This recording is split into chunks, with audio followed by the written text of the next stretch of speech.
कधीच नाही चुकणार तुमचे फेवरेट टीव्ही शोज झी5 सोबत, तेही एकदम फ्री। आता आपल्या कार्यक्रमाचे स्वागताध्यक्ष जालिंदरराव निंबाळकर यांना मी विनंती करतो की त्यांनी त्यांचं मनोगत व्यक्त करावं।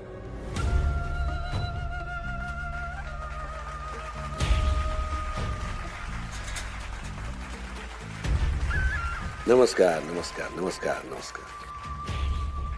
या ठिकाणी उपस्थित शाळेचे सगळे शिक्षक शिक्षिका, विद्यार्थ्यांचे पालक आणि माझ्या बालगोपाल दोस्तांना मनापासून अभिनंदन करतो। तसं काय आमचं मनोगत आम्ही इथं अनेकदा व्यक्त केलेलेच आहे बा, पण तुम्हाला खरं सांगतो दोस्तांनो, मला बोलण्यापेक्षा समाजाची सेवा करायला, समाजासाठी झटायला म्हणजेच कामातून बोलायला जास्त आवडतं। आता लोक म्हणतात की आम्ही काय ते किंग मेकर आहोत का, तर गावातल्या लोकांनी कोणाला मतं द्यावी, कोणाला निवडून द्यावं ते आम्ही ठरवू, आणि तसं होतं बी। आताच निवडून आलेले नवनिर्वाचित आमदार शशिकांतजी सरनौबत यांच्या निवडून येण्यात आमचा लय मोठा वाटा आहे। पण आम्ही काय म्हणून किंग मेकर झालो का, तर नाही, तसं आम्ही तरी अजिबात समजत नाही बा। हा, पण आमच्या घरात मात्र आम्ही आमच्या लेकीला आम्ही घडवलं,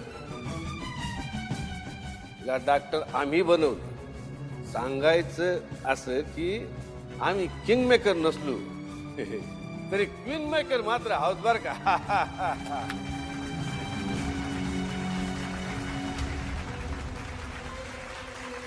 आमच्या आयुष्याचं ध्येय हे आहे की आमचं सगळं आयुष्यच समाजाच्या कामी आलं, म्हणून आम्ही आमच्या चिरंजीवांना नेहमी सांगत असतो, समाजकारण करा, समाजकारण करा। आमची पोरगी डॉक्टर आहे, आमच्या सुनबाई शिक्षिका आहे। आता आमच्या सुनबाई आम्हाला म्हणल्या की आम्हाला नोकरी करण्यात अजिबात काही रस नाही। आम्ही म्हणलं हरकत नाही, आम्ही जबरदस्ती नाही करणार, नोकरी नाही करायची, राजीनामा द्या, पर समाजासाठी काहीतरी करता येईल असं काहीतरी करा। आता आमच्या जागी दुसरा कोणी असता तर म्हणला असता सुनबाईंचा पगार आहे येतोय घरात येऊ द्या नाही, तर आम्ही त्यातलं नाही। आम्हाला शाळेतल्या, तालुक्यातल्या, जिल्ह्यातल्या मुलांना मुलींना शिकून मोठं झालेलं बघायचं, प्रत्येक घर सुखी झालेलं बघायचं, आणि त्यासाठी आम्हाला किती बी कष्ट घ्यायला लागले तर आम्ही ते घेऊ।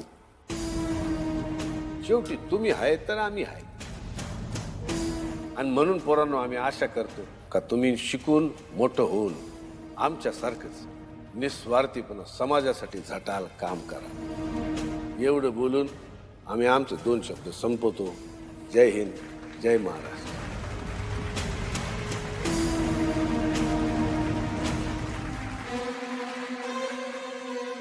डॅडी, भाषण करण्याची कला तर लोकांनी तुमच्याकडून शिकावी। तुम्ही किती शिकलाय ते कळलं आता। आजच्या कार्यक्रमाच्या सत्कार मूर्ती डॉक्टर तुळजा जगताप यांना मी अशी विनंती करतो की त्यांनी त्यांचं मनोगत व्यक्त करावं।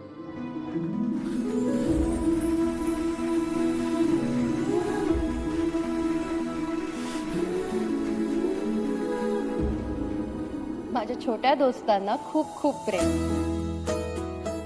आणि इथे उपस्थित असलेल्या सर्व मान्यवरांचे, ज्यांनी मला इथे येऊन माझे विचार मांडण्याची संधी दिली, त्यांचे खूप आभार। आज मी एवढंच सांगेन की आपल्याकडे बाईने चौकटीत राहावं, तिने साच्यात घरी यावं, तिने काय करायला हवं, काय करू नये हे तर सगळेच सांगतात, पण तिच्यासाठी आपण काय केलं पाहिजे याचा विचार खूप कमी पुरुष करतात। मी खूप नशीबवान आहे की असा पुरुष माझ्या आयुष्यात आहे, माझा नवरा सूर्यकांत जगताप। बाईच्या आयुष्यात सूर्यासारखा तिच्या पाठीशी खंबीरपणे उभा राहणारा नवरा असेल ना, तर माझ्यासारख्या हजारो लाखो तुळजा आपली स्वप्न पूर्ण करू शकतील। कारण आजही अशा कितीतरी बायकांना आपल्या घरातल्या पुरुषांना गरम जेवण देता यावं, त्यांच्या सेवेसाठी 24 तास कोण ना कोणतरी हवं, म्हणून आपल्या नोकऱ्या सोडाव्या लागतात। मग अशा वेळी आपला समाज त्याला त्यागाचं लेबल लावतो आणि आपल्या चुका लपवतो. पण खरं सांगायचं तर नुकसान आपल्या समाजाचंच आहे हे त्यांना कळत नाही. काय डॅडी, मी खरं बोलते ना? आता बघा ना, आपल्या समाजात डॅडींसारखी माणसं असतात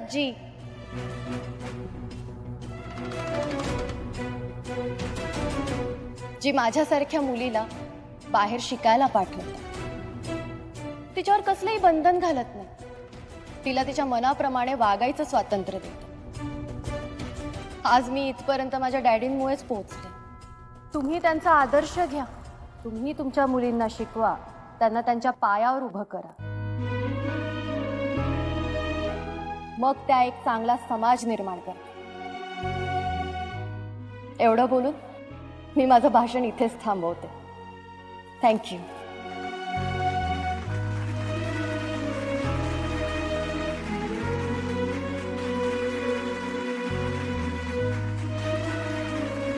धन्यवाद तुळजा मॅडम. एक स्त्री एवढ्या उंचीवर कशी पोचते तर ती तिच्या विचारांमुळे पोचते. खरंच तुळजा मॅडमने आज मांडलेले विचार ऐकून तुम्ही सर्व भारावून गेला असाल याची मला खात्री आहे.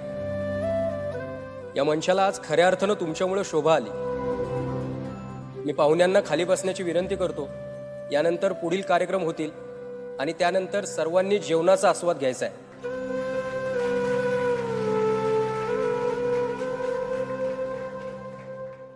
ए सावकाशाना काजू सांडवू नको बर का. वय बाई उचले गरम येते. कितवीत आहात तुम्ही? अरे वा. आणि तुम्ही? आठवी. ताई मला तुझा ऑटोग्राफ दे ना. अहो, आमच्या लिकीन तर सगळ्यात डावच पालटवला. निंबाळकर असते तर आम्हाला कौतुक वाटलं असतं. इथं सगळा मान जगतापांकडे चाललाय. कसं सण करायचं आम्ही? तिच्या कौतुकाची भाकरी फेरताच कामा नये, खरपावून टाकली पाहिजे.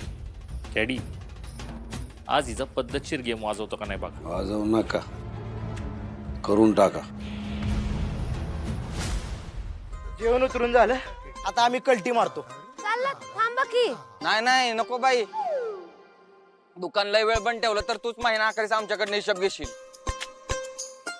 म्हणशील या दिवसाची कमाई कस काय कमी म्हणशील ना. तेव्हा दादा एवढं रागवल ते वेगळंच. म्हणजे तुम्ही दोघं कराल आमचं सँडविच. बरं ठीक आहे, जा तुम्ही जा, मी बघते इथलं.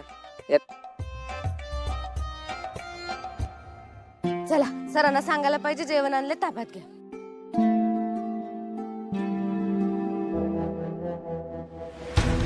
ए छत्र्या, मैदान मोकळे बरं.